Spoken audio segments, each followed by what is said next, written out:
Alberto Fernández comenzó su día con un tuit en el que anunciaba la convocatoria a una mesa política para diseñar lo que él denominó las reglas electorales del Frente de Todos. Reglas electorales, ¿qué es eso? ¿Cuáles deben ser las reglas electorales que tiene que asumir el Frente de Todos teniendo en cuenta la situación que está atravesando el país en este momento, Rosendo? A ver, yo creo que más que reglas electorales son mecanismos para resolver los conflictos, los conflictos que generan la lucha de candidaturas. Por ejemplo, tomamos Juntos por el Cambio.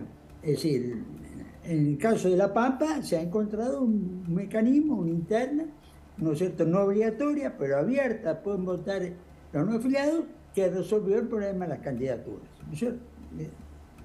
En Neuquén y Río Negro no se pudo lograr eso. Ahora, desde el punto de vista del Frente de Todos, también está empezando a tener problemas. Tanto en San Luis como en San Juan se anunciaron candidatos que van por fuera del PRO. Bueno, la regla sería encontrar mecanismos para que esto se haga de la forma menos conflictiva política. Pero creo que en el caso de Alberto Fernández el problema es otro.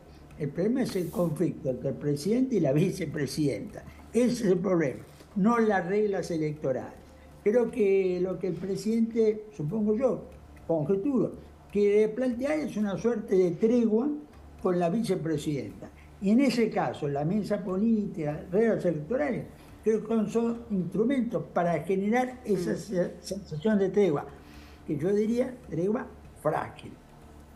Bueno, de hecho, lo que llamaba la atención hoy, todos esperaban que en ese comunicado que compartió Alberto Fernández mencionara a la vicepresidenta, no lo hace, y de hecho la única fuerza política interna que menciona directamente es el Frente Renovador, y en ese sentido, de hecho, desde la propia Casa de Gobierno salieron a desmentir que hubiese habido un Zoom entre Massa, Cristina Fernández de Kirchner y Alberto Fernández. Solo dijeron que hubo algunos mensajes vía Telegram entre el presidente y la vicepresidenta, pero pareciera que Alberto Fernández no quiere caer en eso que llaman el síndrome del pato rengo, ¿no? Que no quiere perder, podemos decirle, carrera política.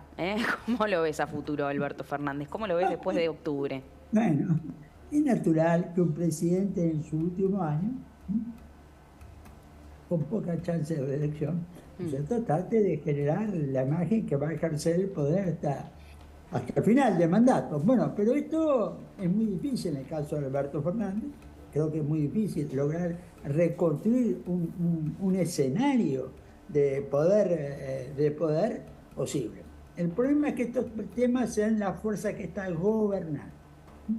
Entonces, al darse en la fuerza que está gobernando, la gestión de gobierno se ve afectada por una interna muy fuerte. Interna siempre hay, por eso no hay que asustarse. Pero lo importante es encontrar contextos, más que reglas, contextos, para contenerlas, resolverlas, ¿no es cierto? Y bueno, en este punto me parece que esa interna tan particular, presidente y vicepresidente, ¿no es cierto?, y tan fuerte, agregaría, y con el ministro de Economía como un tercero en ese triángulo de poder, que lo que está realmente complicando la gestión de gobierno. Claro, Rosendo, en los últimos días hubo dos hechos que bueno, acreditan lo que está mencionando usted, que tiene que ver con el juicio a la Corte Suprema de Justicia.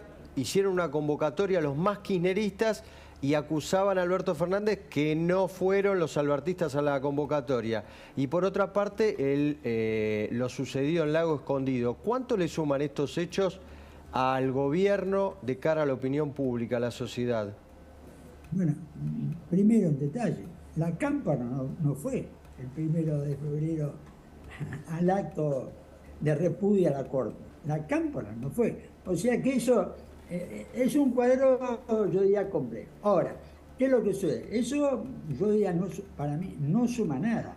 Eso no tiene que ver con nada electoral. Tiene que ver con un juego de poder, ¿no es cierto?, con una justicia que le ponen límites al Ejecutivo, que el Ejecutivo la cuestione, la ataca, etcétera, etcétera. Tiene que ver con eso.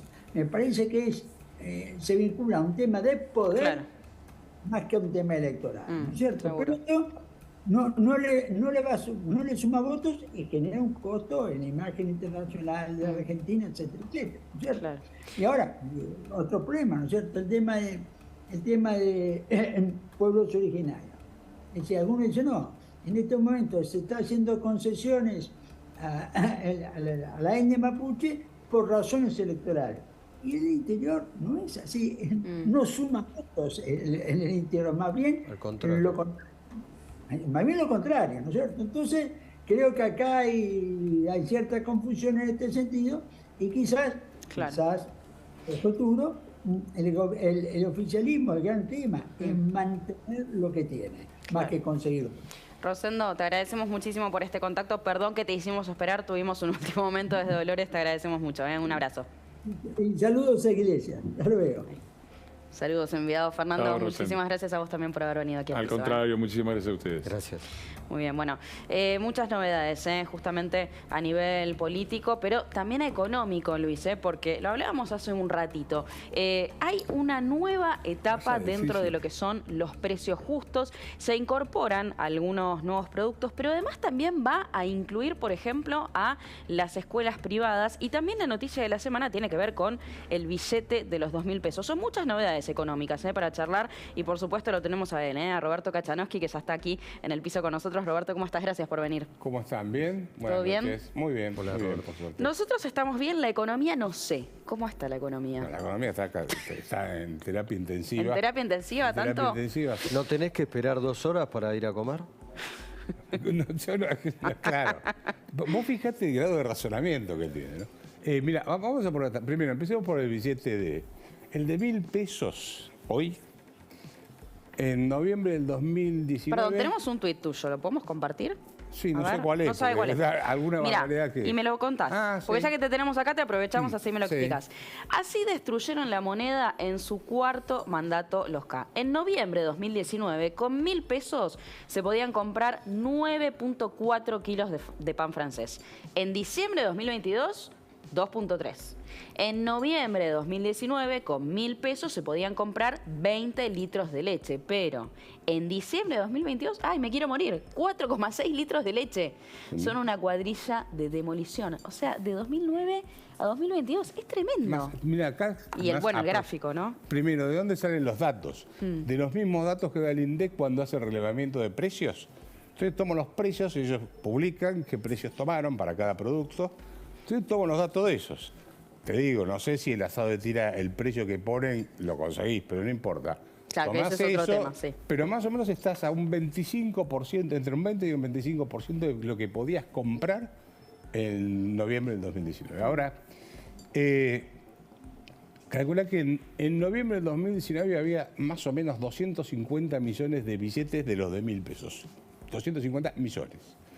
Diciembre, que es el último mes disponible, tenés en circulación casi 3.100 millones de billetes. O sea, multiplicaste por 12 la cantidad de billetes. Claro. Y vos tenés una expansión monetaria fenomenal que se traduce en estos problemas operativos, porque los cajeros automáticos también tienen sus problemas para operar. Vos sabés que los cajeros automáticos depende de qué cajero sea, porque hay algunos que tienen más capacidad que otras, pero tenés distintos tamaños, pero más o menos va entre 1.000 y 8.000 billetes dependiendo de la calidad del cajero. Así que ahí ya tenés un problema operativo fenomenal. Ahora, en lo que hace de economía en sí, vos tenés un gobierno que lo que está haciendo es dejarle el campo minado, cuando a mí me dice, al campo minado, no al próximo gobierno, a la sociedad. Pues el próximo gobierno lo va a soportar, pero el problema es la sociedad que va a tener que enfrentar. ¿Cuáles van a ser los principales desafíos? ¿Qué es lo que más nos tendría que preocupar? Y varias cosas. Empecemos por el lado de la deuda. Te están dejando un banco central destrozado patrimonialmente. Tiene una deuda fenomenal, no tiene en el activo nada para pagar esa deuda y esa deuda juega contra los depósitos de la gente. O sea, que tener un depósito en un banco hoy es una inversión de alto riesgo. Pero además de eso, están colocando, el Tesoro está colocando bonos para financiar el déficit fiscal. Así que te están dejando en pesos, ¿no? Te te están dejando un grado de endeudamiento de corto plazo que va a ser muy difícil de dominar, salvo que tengas un plan económico muy consistente. Eso por el lado, digamos, del flanco, digamos, del endeudamiento. Sí. Por el lado, después tenés el otro problema que tiene que ver con algo que yo digo, van a generar como una especie de Rodrigazo, o quieren generar un Rodrigazo. Yo digo que ellos juntan dos grandes crisis. José Belgelbar, año 73, ¿qué hace? Atrasa el tipo de cambio, congela los precios, atrasa las tarifas de los servicios públicos, tiene déficit fiscal y cuando se muere Perón al poco tiempo se va y aparece en noviembre de 1975, en mediados del 75, Celestino Rodrigo, destapa la olla de la inflación cero que había dejado Gelbar y vuela todo por los aires. Fue una crisis muy grande. O sea que te están dejando algo muy parecido a eso, en la dinámica. Te están atrasando las tarifas de los servicios públicos, el tipo de cambio, los precios justos, precios controlados, etc. Y después tenés otro tipo de crisis que te van a dejar, que es similar a la del fin del Plan Primavera del año 88-89, que derivó en, justamente, mira, mañana 6, ¿no? Sí. Mañana 6. 6. Se van a cumplir, no me acuerdo, a ver, del 89 ahora serán, ¿cuántos años son? 40 y pico de años de, o no, sí, 30 y pico de años. 34. 34 años de lo que fue la estampida y la corrida que derivó en la hiperinflación del 89. ¿Qué era? En ese momento no se llamaban LEVAX, se llamaban depósitos indisponibles. Eran LEVAX, después fueron LELIX, y en la época de Alfonsín se llamaban depósitos indisponibles. En esencia era lo mismo. El Banco Central tomaba deuda y como no tiene cómo pagarla, terminó estallando. O sea que te dejan todo ese campo minado, más una economía donde, de acuerdo a datos de la Oficina de Presupuesto del Congreso de la Nación, vos tenés que todos los meses pasa por la ventanilla del Estado un dato que yo ya había calculado en el 2019 y quedó desactualizado, porque los nuevos datos que está dando en el 2021 te da que todos los meses pasan por la ventanilla del Estado 28 millones de personas a buscar un cheque.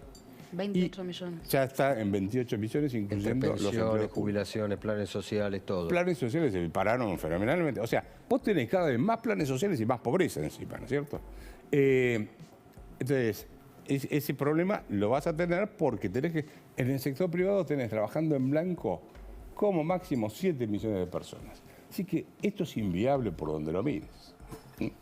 Y tenés el problema, bueno, del gasto público, el déficit fiscal, etc. Así que el próximo gobierno creo que debería hacer por lo menos 3 grandes cosas.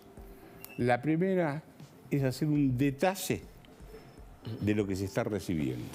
Pero ya te diría que ya habría que estar anunciando lo que se va a recibir. Porque si no, ¿viste? La gente no va a entender por qué. Blanquear de entrada lo que hay. Claro, pero ¿cuál es el escenario? sentido? ¿Autoflagelarse? Decir, pero no, por los otros. No, simplemente que la gente sepa lo que se está dejando y por qué va a haber que tomar ciertas medidas para poder encauzar el país. Después va a haber que hacer un plan económico muy consistente. No estoy diciendo el máximo que yo quisiera, sino el mínimo indispensable requiere de bastantes cosas. Tenés que hacer una reforma monetaria, desregular la economía, tenés que bajar el gasto público, tenés que reformar el sistema tributario, tenés que incorporar la economía argentina al mundo y tenés que transformar todos los planes sociales en trabajo. Eso va a llevar tiempo, no se hace de un día para otro. Y además cada medida tiene una velocidad distinta.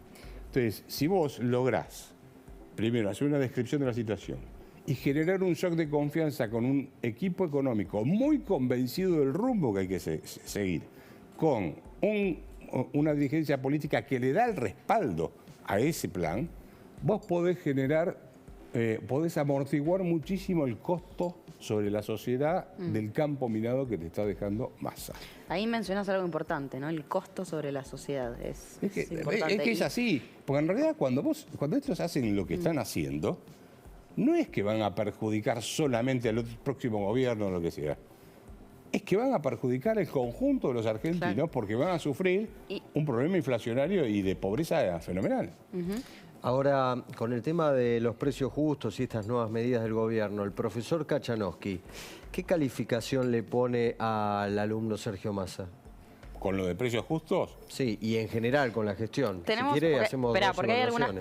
polémicas. Igual yo ya me imagino calificación del profe Kachanowski. Si yo lo tengo que calificar por decir precio justo, lo mando a marzo del 2100 y no sé si todavía me quedo corto. Claro. Burrada más grande desde el punto de vista económico, porque ¿qué es un precio justo?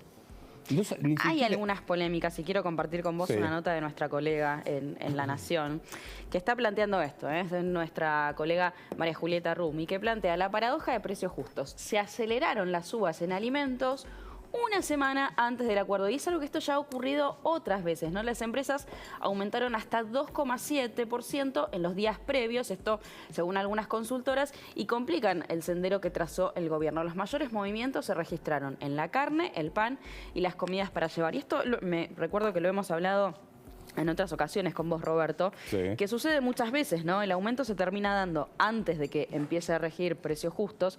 Finalmente, tampoco termina siendo una realidad, ¿no? A ver, eso sería lo que el presidente llama inflación autoconstruida. Otro tema. Otro tema. Entonces, todos los días tenés una nueva. Señor presidente, no se llama autoconstruida, ellos se llaman expectativas inflacionarias en economía. No sé quién le da las clases, pero inventan palabras.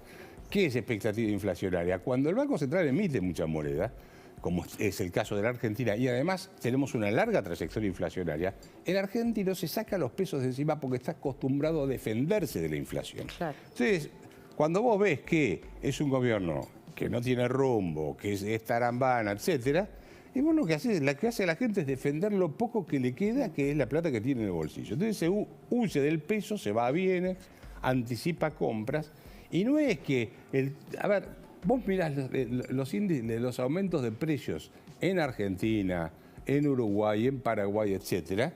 En Argentina subieron el 95% el año pasado, y ahí se ponen contentos porque dicen que no llegaban al 100%, lo cual no es cierto, porque agarrás algunos productos. La canasta básica alimentaria aumentó más del 100%. Pero vuelvo, a ver, lo que vos tenés en la Argentina es esa huida del dinero por un gobierno que emite por dos razones. Una, por el déficit fiscal, porque sigue emitiendo, está haciendo un truco, se está haciendo trampa al solitario. Emite para financiar el déficit fiscal. No es cierto que no está emitiendo. Segundo, emite contra los dólares que le obliga al exportador a traer. Porque ¿con qué le compra los dólares? Se los compra con pesos que emite. Esos pesos nadie los quiere. Entonces se te va a precios. De manera que, a ver, yo te diría, vas a tener que desarmar todo el campo minado que te está dejando Massa. Y ese campo minado, yo escucho a algunos que te dicen, porque quieren ser políticamente correctos, dicen, no, yo quiero que Massa termine bien su mandato, etcétera. Sí, yo digo, vos lo que me estás diciendo es que va por la mitad del campo minado y querés que termine de poner el resto Más de la minas. mina para que... Claro, obvio, te están diciendo básicamente eso. Vos querés que tenga tiempo para dejarte todas las mechas que te exploten en su momento. Yo creo que Massa, en realidad, como ministro de Economía, se metió creyendo que iba a solucionar el problema y no está solucionando nada, lo está agravando. ¿Lo está grabando? Y sí, Mirá. mirá, la cantidad de deuda, solamente la cantidad de deuda del Tesoro y del Banco Central, que está creciendo a velocidad fenomenal. ¿Sabés a qué velocidad se está endeudando por mes ¿Cuánto? el gobierno de Alberto Fernández? A 3.600 millones de dólares mensuales. El equivalente. Mensual. Macri se endeudó a 1.600 millones de dólares mensuales. O sea que este gobierno se está endeudando al doble de velocidades. Es tremendo. Ahora, vamos al punto central. Todo esto no surge porque solamente por caprichos. Acá hay una sociedad que también te pide populismo. Los valores que hay en la sociedad argentina son, yo quiero vivir del trabajo ajeno. Sabes que lo mencionaste recién a Uruguay. Hoy llegué una semanita de vacaciones en un balneario muy lindo, Punta del Diablo. Y la última vez que había ido a Uruguay, el peso argentino valía más que el peso uruguayo. Sí. Hoy nadie quiere el peso argentino en Uruguay. Y lo que decían muchas personas con las que conversé, no entienden cómo la Argentina, con el potencial que tiene, Claro. Tiene piquetes todos los días, tiene movimientos sociales, algo que no existe en el Uruguay. Bueno, perdón, y hablando del peso argentino y de viajar, esto creo que vos lo viste, Roberto, ¿eh? Se viralizó esto de una chica hablando del billete de los 2.000 pesos en Brasil, que mirá lo que muestra, ¿no? Dice, desde 1994 tenemos estos billetes en Brasil. Cambiaron los gobiernos y siguen los mismos billetes. ¿Por qué Argentina no puede seguir esta línea y no gastar más dinero en un billete de 2.000 pesos que además de inútil, bueno, su apreciación personal tiene una gráfica horrorosa, ¿no? Pero bueno, habla, ¿no?, de esto, ¿no?, de este fenómeno de los billetes que siguen cambiando, ¿no? Quiero tu mirada, pero me lo contestás en unos segunditos, ¿puede Dale. ser? Ya venimos, quédense.